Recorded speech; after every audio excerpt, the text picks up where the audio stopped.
আচ্ছা, একাদশ শ্রেণীর সকল ছাত্রছাত্রীদের এবং স্কুল সার্ভিস কমিশনের জন্য যারা পড়াশোনা করছো তাদের সকলের জন্যই বলছি যে তোমরা এই যে আমি পুঁই মাচা গল্প প্রশ্নোত্তর পর্ব তৃতীয় পর্ব আলোচনা করেছি, সেখানে একটুখানি তোমরা সংশোধন করে নেবে।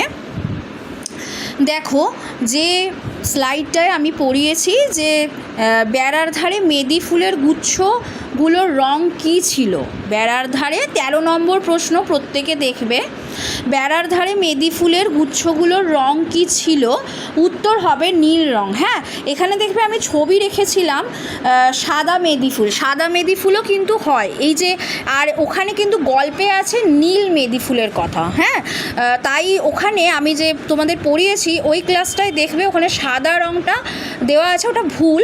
ওখানটা তোমরা ঠিক করে নেবে যে যারা ভিডিওটা করবে, এবং এই ভিডিওটা যারা দেখবে তারা এখানে সংশোধন ভিডিওটা থাকলেও তোমাদের প্রত্যেকের উদ্দেশ্যে তোমরা কিন্তু বেড়ার ধারে মেদি ফুলের গুচ্ছগুলোর রং তোমরা করে নেবে নীল রং। ঠিক আছে, দেখো ওপরে আমি ছবিও দিয়ে দিয়েছি। মেদি ফুল সাদাও হয় এবং মেদি ফুল নীলও হয়।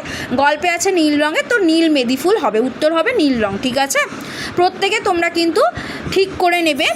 আর মেদি ফুল বলতে মেহেদি গাছ আছে না, ওই মেহেদি গাছটাকে এখানে মেদি ফুল বলা হচ্ছে।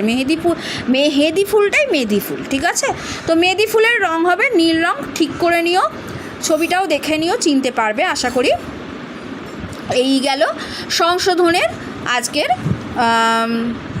ক্লাস। তোমরা এটা একটু দেখে নেবে প্রত্যেকে। Thank you.